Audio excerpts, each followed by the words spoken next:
जहाँ तक आपने सज़ाओं का जिक्र किया, देखिए 2023 में आला अदलिया के फ़ैसले की रूह में जो अमल था, मिलिट्री कोर्ट्स में जिन लोगों को रेफ़र किया गया था वो मुंजमद कर दिया गया। हाल ही में जब ये 7 रुकनी बेंच ने इसके ऊपर फ़ैसला दिया तो उसकी रोशनी में सज़ाएँ सुनाने का अमल अब मुकम्मल किया जा चुका है और इसके अंदर मरवजा कानून के तहत सबूत और शवाहिद के मुताबिक और तमाम कानूनी तकाज़ों को पूरा करके वो तमाम लोग जो 9 मई की हंगामा आराई में मुलव्वस थे और जिनको कानून के मुताबिक मिलिट्री कस्टडी में रेफ़र किया गया था, उनको सज़ाएँ देने का अमल मुकम्मल हो चुका है।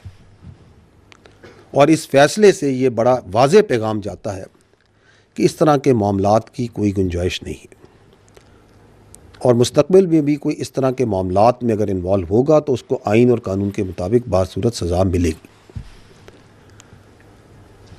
जो आपने सवाल किया, इसकी तवासत से मैं ये पॉइंट ज़रूर कहना चाहूँगा कि ये जो 9 मई इसके जो सज़ाएँ हैं, इससे जुड़े मिलिट्री कोर्ट से जुड़े जो सिविल सुप्रीमेसी और लैक ऑफ ट्रांसपेरेंसी का बयानिया बनाया जा रहा है, उसके लिए ये जानना ज़रूरी है कि जो पाकिस्तान में मिलिट्री कोर्ट्स हैं ये आइन और कवानीन के मुताबिक दहाइयों से कायम है और अमल में है और ये इंसाफ के तमाम तकाज़ों को बाखूबी पूरा करते हैं और ये कि इंटरनेशनल कोर्ट ऑफ जस्टिस जो है उसने भी इनके इस पूरे प्रोसेस को एंडोर्स किया हुआ है। आपको ये मालूम होना चाहिए कि मिलिट्री कोर्ट्स में जो मुल्ज़मान होते हैं उनको अपना वकील करने, अपना एविडेंस पेश करने, अपने गवाह लाने, क्रॉस एग्जामिनेशन करने और दीगर तमाम कानूनी हकूक़ मुकम्मल तौर पे हासिल होते हैं और अगर सज़ा हो जाए और वो मुजरम और तो उन मुजरमों को ना सिर्फ ये कि कोर्ट ऑफ अपील में चीफ ऑफ आर्मी स्टाफ से पटिशन कर सकते हैं, हाई कोर्ट में अपील और सुप्रीम कोर्ट में अपील का भी उन्हें हक हासिल है। और ये भी आपके सामने मुसल्लमा हकीकत है कि ये फ़ैसले भी कानूनी तौर पर सिर्फ उससे सुनाए गए हैं जब सुप्रीम कोर्ट ने उनको सुनाने का हुक्म जारी किया। तो ये सवाल ये है कि फिर ये जो बयानिया है ये बनता क्यों है? वो इसलिए बनता है कि ये 9 मई के साने से जुड़े वाक़यात हैं, इनका जब कोई कानूनी तौर पे और अखलाकी तौर पे जवाज़ नहीं है और उसको आप किसी तरीके से डिफेंड नहीं कर सकते, तो फिर मिलिट्री कोर्ट्स का जो प्रोसेस है उस पर एक प्रोपेगेंडा बनाया जाता है। जबकि दिलचस्प बात तो ये है कि कुछ अर्सा पहले जो अभी नासिर इस पर बात कर रहे हैं वो ख़ुद इन कोर्ट्स के बहुत बड़े दाई होते थे।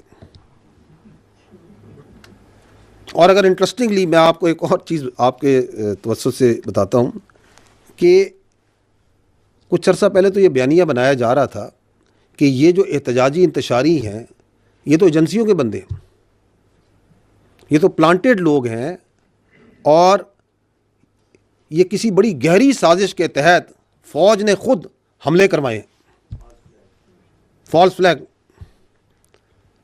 तो चलें, अगर ये हमने अपनी एजेंसियों के बंदों को खुद अपने कानून के तहत सजाएं दे दी हैं तो इन इंतशारियों को तो खुश होना चाहिए। अब वो परेशान है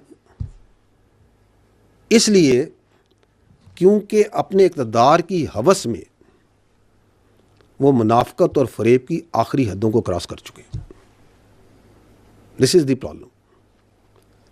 और अब ये जो एंटी टेररिस्ट कोर्ट्स हैं, हम ये चाहेंगे कि इसके अंदर भी जो 9 मई से जुड़े वाक़यात में जो लोग हैं मुलव्वस हैं, जिनके मुकदमात हैं, उनको अपने अंजाम तक पहुँचना चाहिए।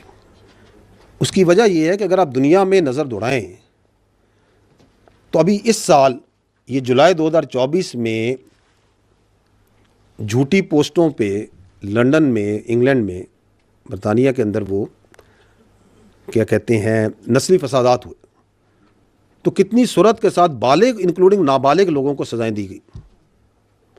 2020 में जब कैपिटल हिल पे हमला हुआ था तो सैकड़ों लोगों को कितनी स्पीड के साथ सजा दी गई।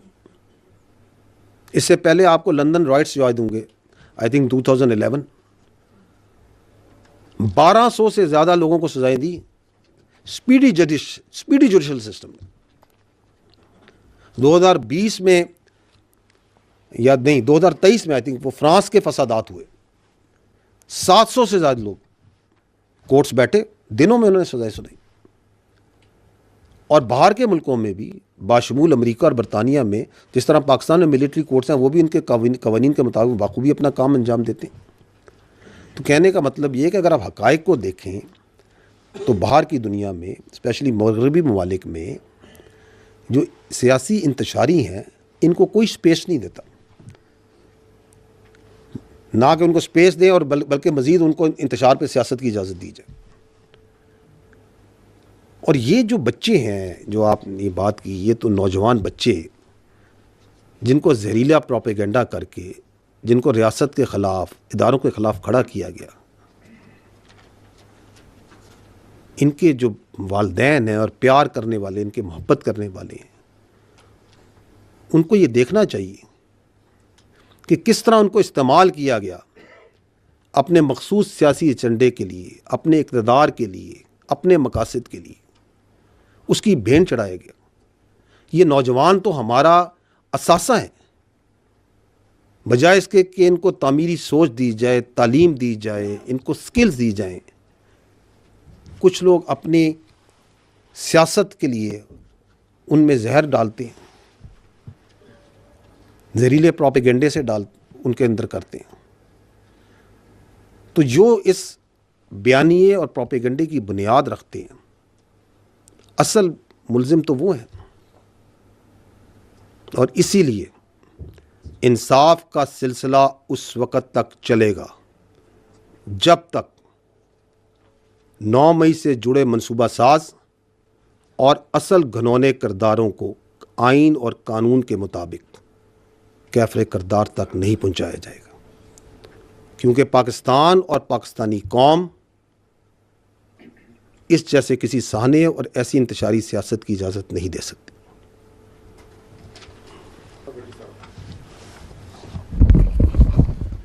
जनरल साहब, आपने 2024 का प्रोफेशनल रिव्यू इस प्रेस कॉन्फ्रेंस में पेश किया, मगर एक प्रेस रिलीज़ जारी हुई थी जो कि अफवाज पाकिस्तान की तरफ से हुई थी जनरल फैज़ हमीद के हवाले से। जनरल रिटायर्ड फैज़ हमीद के ऊपर जो 4 चार्जेस हैं वो बड़े क्लियर उसमें मेंशन किए गए थे। जो 5वां था वो इन्वेस्टिगेशन के हवाले से था। तो अंडर ट्रायल जो उसके ऊपर हम नहीं बात करते, जो इन्वेस्टिगेशन है वो 9 मई के हवाले से कहा गया कि जारी है। 9 मई एक ख़ास सियासी जमात PTI से जुड़ा हुआ है, उसी के लोगों को सज़ाएँ हुई हैं।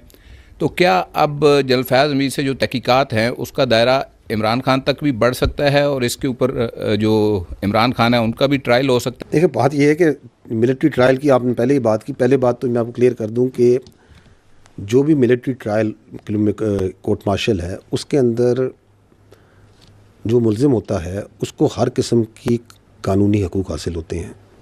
वकील का सबूत पेश करने का मैं पहले कह चुका हूँ। इस तरह लेफ्टिनेंट जनरल रिटायर्ड फैज़ हमीद को भी तमाम कानूनी हकूक़ और मुआवनत हासिल है।